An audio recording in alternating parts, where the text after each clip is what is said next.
నమస్కారం SS news కి స్వాగతం. ముందుగా హెడ్లైన్స్.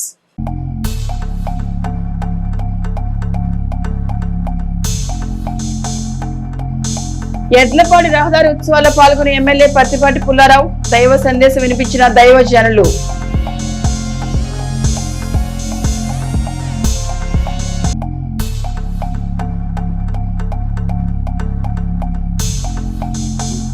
పల్నాడు జిల్లాకు జ్యుడిషియల్ గుర్తింపు ఇవ్వండి, ప్రజలకు ఇబ్బందులు లేకుండా చూడండి. శాసనమండలి సమావేశాలు ఉద్ఘాటించిన ఎమ్మెల్సీ మర్రి రాజశేఖర్.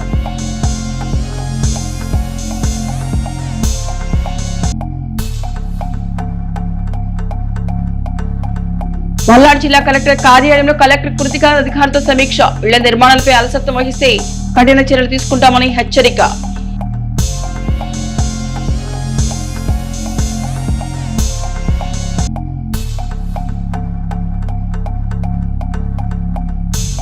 ఎడ్లపాడి రహదారి మాతా జాతరల వివాదం. ఆట వస్తువులు పెట్టుకుని స్థలం వద్ద చెలరేగిన ఘర్షణలు, ఇద్దరికి తీవ్ర గాయాలు.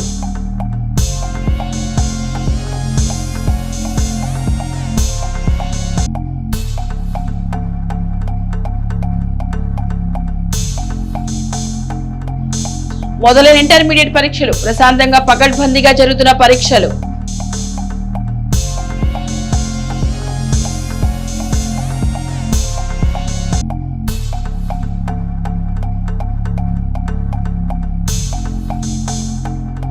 చిలకలూరుపేట సెలక్షన్ గ్రేడ్ 1 గుర్తింపు. హర్షం వ్యక్తం చేసిన ఉద్యోగులు.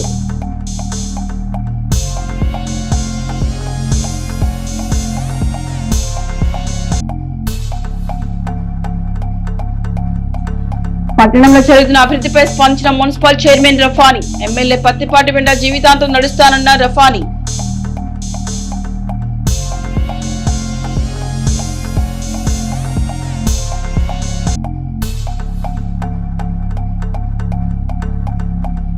తీవ్ర అనారోగ్యంతో బాధపడుతున్న సాయి అనే యువకుడు. వాడైపోయిన 2 కిడ్నీలు. ఆపన హస్తం కోసం ఎదురు చూస్తున్న బాధిత కుటుంబం.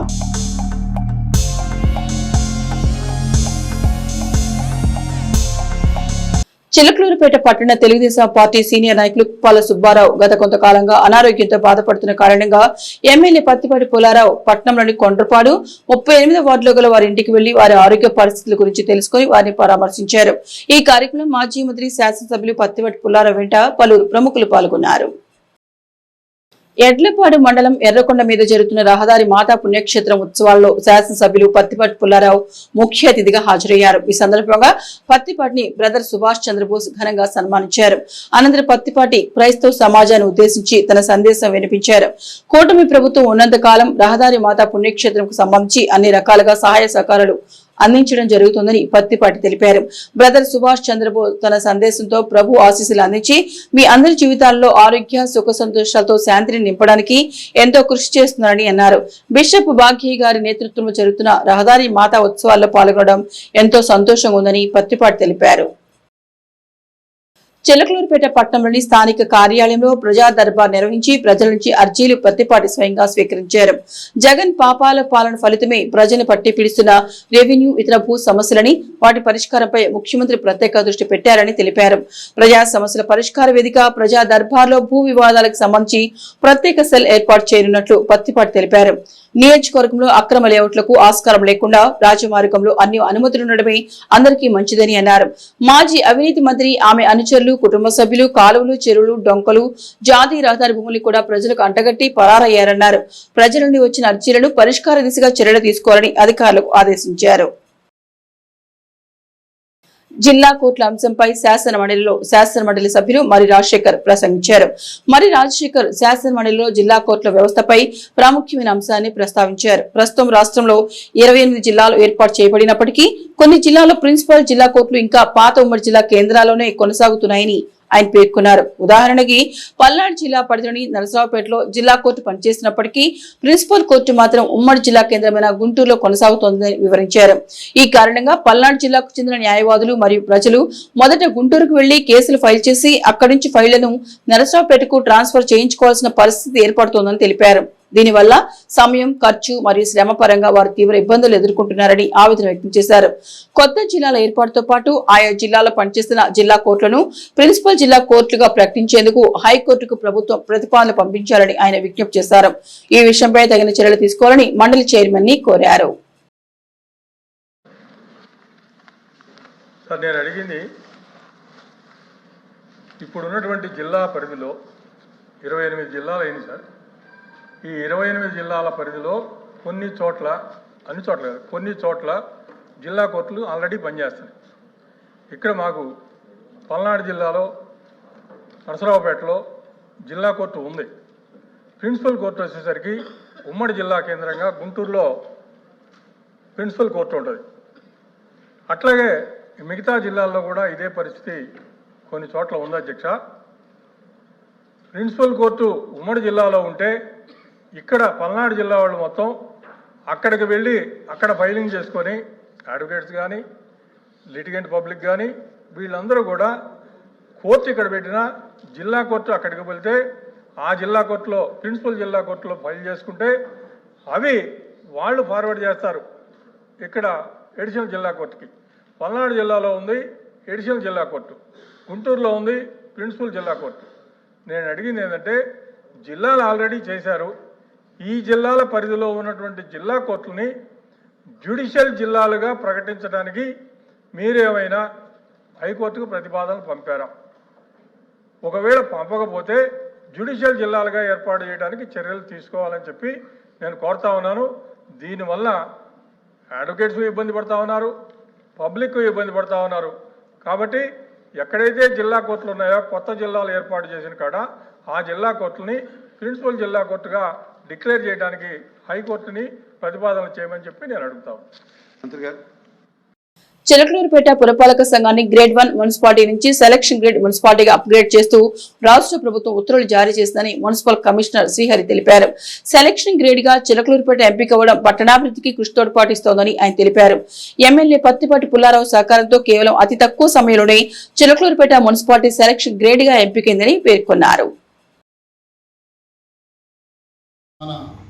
రాష్ట్ర ప్రభుత్వం గౌరవ ఎమ్మెల్యే గారు అదేవిధంగా మా చైర్పర్సన్ గారి యొక్క రిక్వెస్ట్ మీద చిలకలూరుపేట పురపాలక సంఘాన్ని ఫస్ట్ గ్రేడ్ నుంచి సెలక్షన్ గ్రేడ్కి అప్గ్రేడ్ చేయించడం జరిగింది. నిన్న గవర్నమెంట్ GOMS నెంబర్ 36 డేటెడ్ 23/2/2026న ఉత్తర్వులు ఇవ్వడం జరిగింది. దాని ప్రకారం చిలకలూరుపేట పురపాలక సంఘం ఫస్ట్ గ్రేడ్ నుంచి సెలక్షన్ గ్రేడ్కి అప్గ్రేడ్ అవ్వడం జరిగింది. దీనివల్ల మనకు కొన్ని సౌకర్యాలు పెరిగే అవకాశం ఉంది, ప్రజలకి సర్వీసెస్ కొంచెం బెటర్గా అందించే అవకాశాలు ఉన్నాయి, అదేవిధంగా కొన్ని పోస్టులు వచ్చే అవకాశాలు ఉన్నాయి, నిధులు కూడా ఎక్కువ మొత్తంలో సెలక్షన్ గ్రేడ్ మున్సిపాలిటీకి వచ్చే అవకాశాలు ఉంది. దీనివల్ల పట్టణానికి కొంత మేలు జరిగే అవకాశం ఉందనేసి మీకు అందరికీ తెలియజేస్తున్నాను. ఇందులో కౌన్సిల్ సభ్యులందరూ కూడా ఏకదాటి మీదకి వచ్చి కౌన్సిల్ రెజల్యూషన్ పాస్ చేయడం జరిగింది, దీన్ని అప్గ్రేడ్ చేయాలని. అదేవిధంగా ఎమ్మెల్యే గారు కూడా ప్రభుత్వంలో ప్రిన్సిపల్ సెక్రటరీ గారు అదేవిధంగా CDMA గారు వాళ్ళతో మాట్లాడి అతి తొందరగా మేము ప్రపోజల్ పంపించి కూడా సుమారు నెల కూడా కాలేదు, ఈ నెల రోజుల్లోనే మనకు అప్గ్రేడేషన్ ఆర్డర్స్ రావడం జరిగింది. సో దీనికి ఎమ్మెల్యే గారికి, చైర్పర్సన్ గారికి, మా కౌన్సిల్ మొత్తానికి కూడా ధన్యవాదాలు తెలియజేసుకుంటున్నాం. Thank you. ఈ గ్రేడ్ వల్ల మనకు సర్వీసెస్, బెటర్ సర్వీసెస్ ప్రొవైడ్ చేస్తారు, అదేవిధంగా నిధులు కూడా ఎక్కువ వచ్చే అవకాశం ఉంది. ఇంకా పోస్టులు కొన్ని ఈ పోస్టులు వస్తే మనం ఇంకా నర్సరావుపేటకు పోయే పని ఉండదు. 40 లక్షల వరకు కూడా ఇక్కడే శాంక్షన్స్ అన్నీ కూడా టెక్నికల్ శాంక్షన్ అన్నీ రావడానికి అవకాశం ఉంటుంది. కాబట్టి అది కూడా ఒక ప్రయోజనం. ఇంకా కొన్ని పోస్టులు జూనియర్ అసిస్టెంట్లు, సీనియర్ అసిస్టెంట్లు ఇవన్నీ కూడా మనకు పెరిగే అవకాశం ఉన్నాయి. పల్నాడు జిల్లాలోని ఎత్తిపోతల పథకాల పరికరాల చోరీలు అరికట్టేందుకు చర్యలు తీసుకోవాలని నీటిపారుదల అభివృద్ధి కార్పొరేషన్ అధికారులను జిల్లా కలెక్టర్ కృతికా శుక్లా ఆదేశించారు. ఈ సందర్భంగా జిల్లా కలెక్టర్ కార్యాలయంలో కృతికా శుక్లా సమీక్ష నిర్వహించారు. సీసీ కెమెరాల ఏర్పాటు ప్రక్రియను వేగవంతం చేయాలని జిల్లా కలెక్టర్ సూచించారు. చోరీలు జరగకుండా పటిష్ట చర్యలు తీసుకోవాలని ఆదేశాలు జారీ చేశారు. స్థానిక ఎర్రకొండ వద్ద జరుగుతున్న రహదారి మాతా తిరునాళ్లలో అపశృతి చోటు చేసుకుంది. పిల్లల ఆట వస్తువుల స్టాల్ ఏర్పాటు చేసుకునే స్థల విషయంలో తలెత్తిన వివాదం 2 వర్గాల మధ్య తీవ్ర ఘర్షణకు దారితీసింది. ఈ దాడిలో పలువురికి గాయాలయ్యాయి. స్థానికులు తెలిపిన వివరాల ప్రకారం 16వ నెంబర్ జాతీయ రహదారి పక్కనే ఉన్న ఎర్రకొండపై రహదారి మాతా తిరునాళ్ల మహోత్సవం గత 2 రోజులుగా వైభవంగా జరుగుతోంది. భక్తులు భారీ సంఖ్యలో తరలి వచ్చుండటంతో వ్యాపారం కోసం తెనాలి, సత్తెనపల్లి ప్రాంతాల నుండి కొన్ని కుటుంబాలు జంపింగ్ టేబుల్స్ పట్టుకుని ఇక్కడికి వచ్చాయి.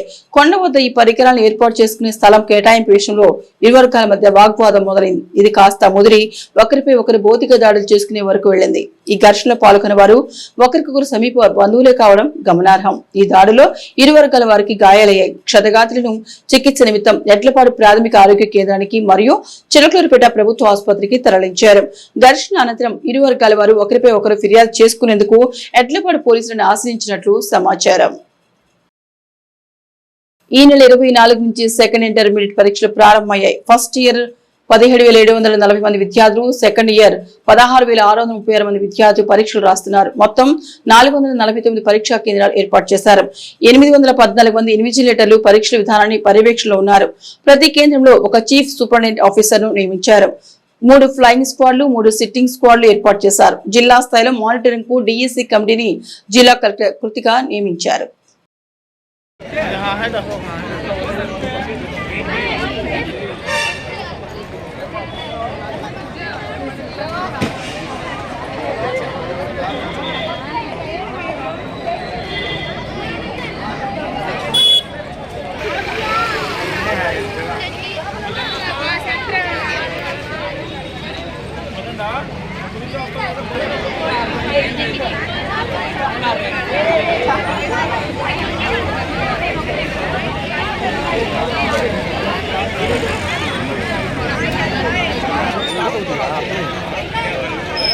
పేదలకు మంజూరైన ఇళ్లకు సంబంధించి ఆప్షన్ 3 విధానంలో నిర్మాణాలు మధ్యలోనే వదిలేసిన కాంట్రాక్టులపై కేసులు నమోదు చేసి తదుపరి కాంట్రాక్టులో పాల్గొనకుండా బ్లాక్ లిస్ట్ చేయాలని జిల్లా కలెక్టర్ కృతికా శుక్లా అధికారులను ఆదేశించారు. నరసరావుపేట జిల్లా కలెక్టరేట్ లోని SR Sankaran video conference hall నందు ఇళ్ల నిర్మాణాలపై సమీక్షా సమావేశం నిర్వహించారు. గ్రామాల్లో రిజిస్ట్రేషన్ పత్రాలు లేని స్థలంలో ఇళ్లు నిర్మిస్తున్న వారి వివరాలు అందిస్తే రెవెన్యూ శాఖతో సర్వే చేయించి ఎన్ఓసీలు ఇస్తామన్నారు. గ్రామాల్లో ఇళ్లు మంజూరైన ప్రతి ఒక్కరూ తప్పనిసరిగా టాయిలెట్ నిర్మించుకునేలా చూడాలన్నారు. పీఎం ఆవాస్ యోజన గ్రామీణ బకాయిలు లబ్ధిదారులకు చెల్లింపులతో సంబంధం లేకుండా స్టేజ్ అప్డేషన్ చేయాలన్నారు. ఈ కార్యక్రమంలో in charge housing PD NV Prasad, EE Sivalingam, DLDO Venkatareddy తదితరులు పాల్గొన్నారు.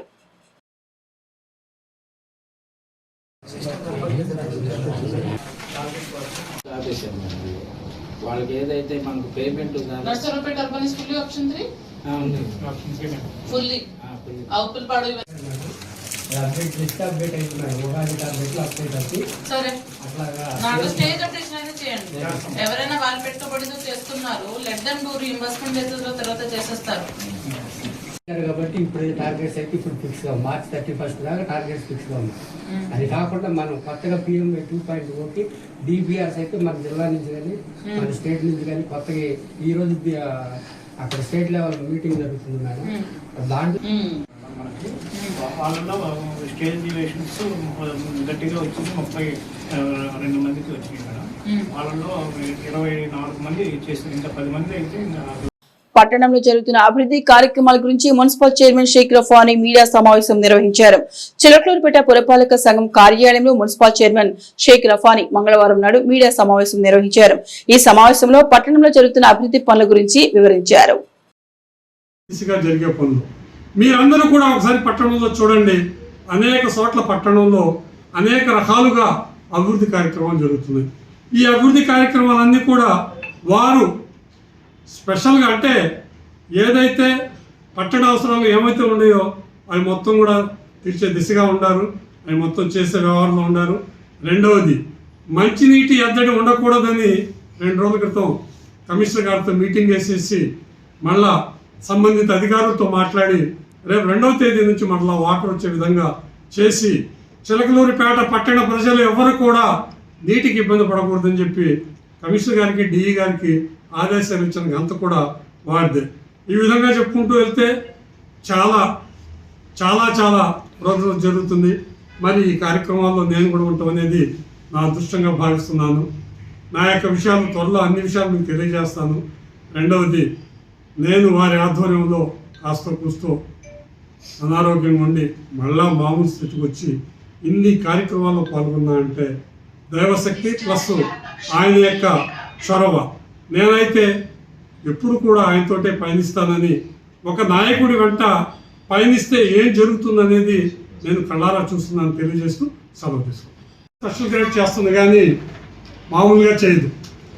ఇక్కడ మీరందరూ కూడా ఆలోచించాల్సిన విషయం ఏంటంటే, మన యొక్క జనాభా ఎంతమంది ఉన్నారు, మనకున్న ఆర్థిక వనరులు ఏంటి, మనకున్న మౌలిక వసతులు ఏంటి, వీళ్ళకి ఇంకేం కావాలి అనే దాని మీద ప్రభుత్వం కసరత్తు చేసిన తర్వాతే స్పెషల్ గ్రేడ్ ఇస్తుంది. ఆ దిశగా పయనించినప్పుడు జనాభా ఎక్కువ ఉంటాం, మరి ఆర్థికంగా చిలకలూరుపేటలో దాదాపు 90% మున్సిపాలిటీ రెవెన్యూ అనేది రావటం, ఇలాంటి అనేక కారణాల దృష్ట్యా స్పెషల్ గ్రేడ్గా అనౌన్స్ చేశారు.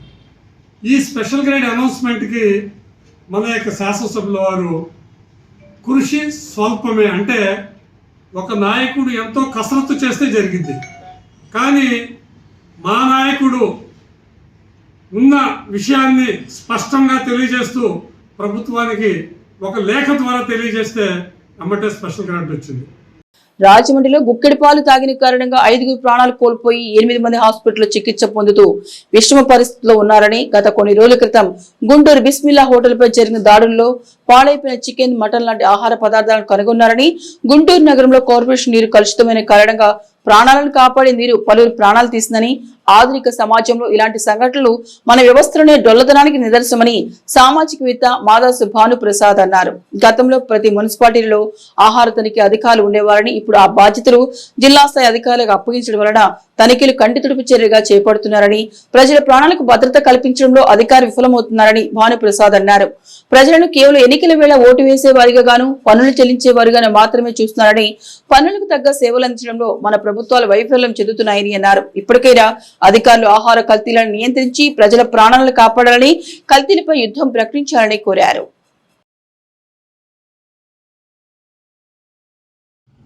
రాజమండ్రిలో కల్తీ పాలు కారణంగా 5 చనిపోయినట్టుగా మనం మీడియాలో చూస్తూ ఉన్నాం. అందులో కూలెంట్ రసాయనం ఇథిలిన్ గ్లైకాల్ అనేటువంటి రసాయనం కలిపారని ప్రాథమికంగా సమాచారం వస్తూ ఉంది. పాలు తాగితే చనిపోయినటువంటి పరిస్థితి మనం చూస్తూ ఉన్నాం. 12 మంది ఇంకా హాస్పిటల్లో చికిత్స పొందుతూ ఉన్నారు. 8 పరిస్థితి విషమంగా ఉంది. మరి ఇటీవల కాలంలో మనం చూస్తే బిస్మిల్లా హోటల్లో, గుంటూరులో చాలా ప్రాముఖ్యత కలిగినటువంటి ప్రచారం ఉన్నటువంటి వాటిల్లో పాడైపోయినటువంటి వాసన కొట్టేటువంటి మాంసాన్ని, చికెన్ని పట్టుకోవడం జరిగింది. అదే మాదిరిగా గుంటూరులో గుక్కెడు మనుషుడు తాగిన కారణంగా అక్కడ చనిపోయిన పరిస్థితులు మనం చూస్తూ ఉన్నాం. మరి ప్రభుత్వాలు చాలా పెద్ద ఎత్తున జీతాలు ఇస్తూ ఉన్నాయి, యంత్రాంగాన్ని ఏర్పాటు చేసుకుంటా ఉన్నాయి, ప్రజలు పన్ను కడతా ఉన్నారు. ఎందుకని మనం ఇంత కట్టడి చేయలేకపోతా ఉన్నాం? అమెరికా లాంటి దేశంలో ఆహార కల్తీ అనేది ఊహకు కూడా సాధ్యం కాదు. కానీ ఇక్కడ ఎందుకు అంత యథేచ్ఛగా చదువుతూ ఉంది? మనకు బోల్డ్ అంత శాస్త్ర సాంకేతిక పరిజ్ఞానం అందుబాటులోకి వచ్చింది, చదువు పెరిగిపోయింది. కానీ మనం ఎవరికి వాళ్ళు, జరిగినటువంటి వాళ్ళు, నష్టపోయినటువంటి వాళ్ళు, ప్రాణాలు కోల్పోయిన కుటుంబాలు గుండెల విషయాలా ఏడుస్తూ ఉన్నారు. మనమందరం కూడా ఇది ఎక్కడో జరిగింది అనుకుంటా ఉన్నాం. కానీ రోజువారీ జీవితంలో మనం తీసుకునే ఆహారం, కొనేటువంటిది, పసిపిల్లలు తినేటువంటి పొట్లాలు ఎంతవరకు క్షేమంగా ఉన్నాయి, ఎంతవరకు ఆరోగ్యకరంగా ఉన్నాయి, ఎంతవరకు కల్తీకి దూరంగా ఉంటుంది అనేటువంటిది నియంత్రించడానికి మనకున్న సిస్టమ్ ఏమిటి? ఎవరికి, ఉదాహరణకి చిలకలూరుపేటలో కల్తీ జరుగుతుంటే ఎవరికి కంప్లైంట్ చేయాలి, ఎవరి నెంబర్ కంప్లైంట్ చేయాలి అనేటువంటిది 2026లో మనం అందుబాటులో పెట్టుకోకుండా ఊరికే అక్కడెక్కడో జరిగిందని చెప్పుకోవడం వల్ల విధి ఆ కుటుంబంపై పగబట్టింది. 2 ఏళ్ల క్రితమే ఇంటి యజమాని కోల్పోయి తీరని శోకంలో ఉన్న తల్లికి ఇప్పుడు కన్న కొడుకు రూపంలో మరో పెను ప్రమాదం ముంచుకొచ్చింది. రెక్కాడితే గాని డొక్కాడిన ఆ పేద కుటుంబం ఇప్పుడు ప్రాణభిక్ష కోరుతోంది. తనకొచ్చిన కష్టం ఏ తల్లికి రాకూడదని విలపిస్తున్న ఆ మాతృమూర్తి వేదన ప్రతి ఒక్కరిని కన్నీరు పెట్టిస్తోంది. చిలకలూరుపేట పట్టణం ఎన్టీఆర్ కాలనీలో నివసిస్తున్న గుంటూరు రమాదేవి ఒక అద్దె ఇంట్లో తన కొడుకుతో కలిసి ఉంటోంది. 2 ఏళ్ల క్రితం ఆమె భర్త మరణించడంతో కుటుంబ భారం ఆమెపై పడింది. పాచి పనులు చేస్తూ చాలీ సంపాదనతోనే తన కూతురు భవానికి గత ఏడాది వివాహం జరిపించి బాధ్యత నెరవేర్చుకుంది. అయితే ఈ రూపే విధి ఆమెను మరోసారి దెబ్బతీసింది. ఆమె కుమారుడు సాయి గత 6 నెలల క్రితం తీవ్ర అనారోగ్యానికి గురికాగా పరీక్షించిన వైద్యులు 2 కిడ్నీలు ఫెయిల్ అయ్యాయని తేల్చారు. ప్రస్తుతం సాయికి వారానికి 2 సార్లు గుంటూరులోని ఒక ప్రైవేట్ ఆసుపత్రిలో డయాలసిస్ నిర్వహిస్తున్నారు. కిడ్నీ మార్పిడి చేయకపోతే సాయి బతకడం కష్టమని వైద్యులు తేల్చి చెప్పారు. తన కుమారుడి ప్రాణాలను కాపాడుకోవడానికి తల్లి రమాదేవి తన కిడ్నీని ఇవ్వడానికి సిద్ధపడ్డారు. స్థానిక ఎమ్మెల్యే పత్తిపాటి పుల్లారావు చొరవతో సీఎం రిలీఫ్ ఫండ్ ద్వారా 15 లక్షల రూపాయలు మంజూరయ్యాయి. అయితే ఆపరేషన్ మరియు తదుపరి చికిత్సల కోసం మరో 15 లక్షల రూపాయల వరకు ఖర్చు అవుతుందని వైద్యులు తెలిపారు. ఇంత పెద్ద మొత్తాన్ని సమకూర్చుకోవడం ఆ పేద తల్లి వల్ల కావడం లేదు. ఈ నేపథ్యంలో చిలకలూరుపేట పట్టణంలోని నాయి బ్రాహ్మణ సేవా సమితి వారు మానవత్వం చాటుకున్నారు. తమ అసోసియేషన్ తరపున 1 లక్ష రూపాయలు వసూలు చేసి ఇస్తామని హామీ ఇచ్చారు. నా బిడ్డ ఇంకా 100 ఏళ్లు బతకాలి, దాతలు ఎవరైనా ముందుకు వచ్చి నా కొడుకును కాపాడండి అంటూ రమాదేవి 2 చేతులెత్తి ప్రార్థిస్తున్నారు. ఆమె పడుతున్న ఆవేదన చూస్తే స్థానికులు కన్నీరు పెడుతున్నారు. ఆపదలో ఉన్న ఈ కుటుంబాన్ని ఆదుకోవాలని, ఉదారత కలిగిన దాతలు తమ వంతు సాయం అందించాలని కోరుతున్నారు. దాతలు స్పందించి తమను ఆదుకోవాలని రమాదేవి కోరుతున్నారు. సంప్రదించాల్సిన ఫోన్ నంబర్ 9701050765.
ఏమంటే చిలకలూరుపేట నాయ బ్రాహ్మణ సేవా సంఘం మేమందరము సాయి అనే బాబుకి 2 కిడ్నీలు ఫెయిల్ అయినాయండి. దాదాపుగా ఒక 2 నెలల నుంచి ట్రీట్మెంట్ తీసుకుంటున్నారు. వాళ్ళ నాన్నగారు లేరు, వాళ్ళ తల్లిగారు ఉన్నారు, 2 పిల్లలండి. వాళ్ళు పేద కుటుంబంలో ఉన్నారు, గృహం కూడా అద్దె ఇల్లు. ఆ తల్లి చేయగలిగిన వరకు సహాయం చేసుకొని వాళ్ళని వీళ్ళ దగ్గర తీసుకొని ఏదో హాస్పిటల్కి వెళ్ళింది. మరి మన మాజీ మంత్రివర్యులు పత్తిపాటి పుల్లారావు గారు, ప్రజెంట్ ఎమ్మెల్యే గారిని అడిగాము. మరి ఎల్ఓసి దగ్గర మరి 25-30 లక్షలు అవుతాయి కదయ్యా, దానికి నా వంతు నేను సీఎం ఫండ్ కింద ఏదైనా ఒక 10-15 లక్షలు చేపిస్తానని మాట ఇచ్చారండి. మా సంఘం వారు అందరం వెళ్ళాము. మరి మాకు అక్కడ న్యాయం చేకూరింది. మంచి చెడ్డ ఏం జరిగిందో మరి సీఎం దగ్గర ఎంత వస్తాయో తెలియదండి. మరి మా సంఘం తరపు నుంచి మా వంతు సహాయము నిధులు చేకూరుస్తున్నామండి. ఉద్యోగస్తులు ఉన్నారు, దాతలు అడిగామండి, వాట్సాప్లు పెట్టామండి. ఎవరైనా దాతలు ఈ బాబుకు సహాయం చేయాలనుకుంటే మనస్ఫూర్తిగా చేయాలని కోరుకుంటున్నాము. షాపుల తరపు నుంచి సుమారు ఏదన్నా 1 లక్ష రూపాయలు వసూళ్ళు అవుతున్నాయండి. మరి సంఘం డబ్బులు ఎంతో కొంత ఉన్నాయి. పెద్దల నిర్ణయం మీద దాన్ని కూడా ఎంతో కొంత అడిగి సాయం చేయాలన్నది మా సంకల్పము. మరి వాళ్ళ తల్లిగారు 1 కిడ్నీ ఇస్తున్నారు. మరి దానికి మా వంతు మేము సాయం చేసి ఏదన్నా ఈ అబ్బాయికి న్యాయం చేకూర్చాలని చేస్తున్నాము. దాతలు ఉదార స్వభావం ఉన్న ప్రతి మనిషి, ప్రతి ఒక్కళ్ళు ఎంతో కొంత సాయం చేయాలని మనస్ఫూర్తిగా ప్రార్థిస్తున్నామండి. నాగర్ కర్నూలు జిల్లా కుమ్మెర మల్లన జాతరలో బీసీ కుటుంబంపై జరిగిన అమానుష దాడిని నిరసిస్తూ చిలకలూరుపేట తహసీల్దార్ షేక్ హుస్సేన్ కు నాయకులు వినతి పత్రం అందజేశారు. ఎంఆర్పీఎస్ రాష్ట్ర అధికార ప్రతినిధి సుబ్బు మాదిగ ఆధ్వర్యంలో జరిగిన ఈ కార్యక్రమంలో ఆయన మాట్లాడుతూ కుమ్మెర మల్లన దర్శనం కోసం వెళ్లిన చాకలి చంద్రకళ కుటుంబాన్ని తక్కువ జాతి వారు అంటూ ఆలయ నిర్వాహకులు అడ్డుకోవడం అత్యంత దారుణమని మండిపడ్డారు. దేవుడి దర్శనానికి ఎందుకు అడ్డుకుంటున్నారని ప్రశ్నించినందుకు కాంగ్రెస్ పార్టీ చెందిన అగ్రకుల నిర్వాహకులు తుకారాం రెడ్డి, శ్రీనివాస్ రెడ్డి, శ్రీకాంత్ రెడ్డి మరియు ఇతరులు చంద్రకళ కుటుంబంపై విచక్షణారహితంగా దాడి చేశారని ఆరోపించారు. ఈ దాడిలో 2 నెలల పసికందు అని కూడా చూడకుండా దుర్మార్గులు కాళ్లతో తనడం వల్ల ఆ చిన్నారి ఆసుపత్రి చికిత్స పొందుతూ మృతి చెందడం సభ్య సమాజం తలదించుకోవాల్సిన విషయమని సుబ్బు మాదిగ ఆవేదన వ్యక్తం చేశారు. పల్నాడు జిల్లా అధ్యక్షులు గుండా నగేష్ మాదిగ మాట్లాడుతూ నిందితులు అధికార పార్టీ చెందిన వారు కావడంతో పోలీసులు ఫిర్యాదు తీసుకోవడానికి నిరాకరిస్తూ బాధితుల్ని బెదిరించడం అన్యాయమని ధ్వజమెత్తారు. తక్షణమే ఈ ఘటనపై సమగ్ర విచారణ జరిపి పసికందు ప్రాణాలు తీసిన దోషులను అరెస్ట్ చేయాలని, బాధితులకు న్యాయం చేయాలని ఆయన డిమాండ్ చేశారు. ఈ కార్యక్రమంలో బీసీ నాయకులు బోలయ్య, నరసరావుపేట మండల అధ్యక్షులు వేసేపోగు తిమోతి, వినుకొండ నియోజకవర్గ ఇన్ఛార్జ్ పచ్చిగొల్లు సుధాకర్ మాదిగ, సత్తెనపల్లి నియోజకవర్గ అధ్యక్షులు పలుకూరి రామారావు, చిలకలూరుపేట నియోజకవర్గ అధ్యక్షులు కొండమూరి సురేష్, నాదెండ్ల మండల అధ్యక్షుడు దావల నాగరాజు మరియు ఎంఆర్పీఎస్ నాయకులు ఖమ్మం పార్టీ నర్సయ్య, బూదాల మరియదాసు, బూదాల చిన్నయ్య, దాగులూరి నాగబుజ్జి తదితరులున్నారు.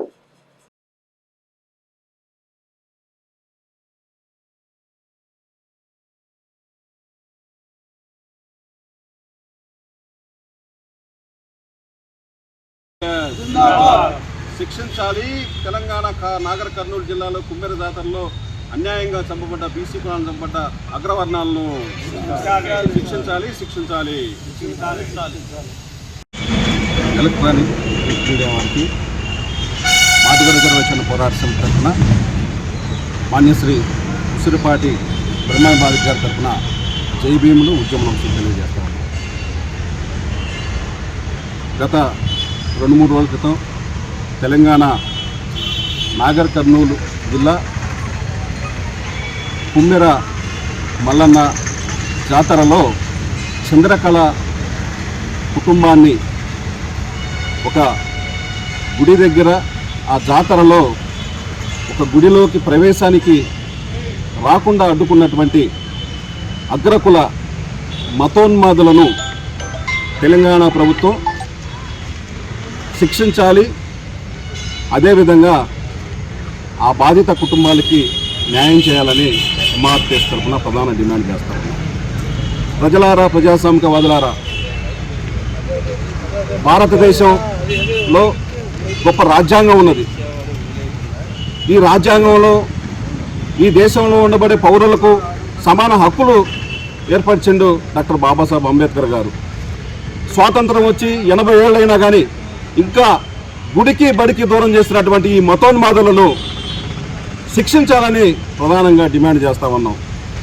నేను ఈ సందర్భంగా మీడియా సందర్భంగా నేను అడుగుతా ఉన్నా, ప్రాంతీయ పార్టీలను అడుగుతా ఉన్నా, వామపక్ష పార్టీలను అడుగుతా ఉన్నా, నేషనల్ పార్టీలను అడుగుతా ఉన్నా, ఈ భారతదేశంలో భారత రాజ్యాంగం అమలవుతుందా, లేక ఎవరైతే ఉన్నారో ఈ మనువాదులు అయితే ఎవరైతే ఉన్నారో ఈ మనువాద సిద్ధాంతం నడుస్తుందని ఈ సందర్భంగా నేను అడుగుతా ఉన్నా. ఏపీలో జగన్ కు అల్లర్లు సృష్టించాలని ప్రయత్నం చేయడం ఆందోళన కలిగిస్తోంది అని నవతరం పార్టీ జాతీయ అధ్యక్షుడు రావు సుబ్రహ్మణ్యం అన్నారు. మంగళవారం ఉదయం 11 గంటలకు గుంటూరు లాడ్జి సెంటర్ అంబేద్కర్ విగ్రహం వద్ద ఏర్పాటు చేసిన కార్యక్రమంలో ఆయన ముఖ్య అతిథిగా పాల్గొన్నారు. గుంటూరుకు చెందిన నవతరం పార్టీ సీనియర్ నేత పోకూరి కవితను జాతీయ అధికార ప్రతినిధిగా నియమిస్తూ ఉత్తర్వులు ఆమెకు స్వయంగా అందించారు. 13 సంవత్సరాల నుండి ఆమె పార్టీకి అందిస్తున్న సేవలను దృష్టిలో ఉంచుకుని ఆమె జాతీయ స్థాయి పదవికి ఎంపిక చేసినట్లు తెలిపారు.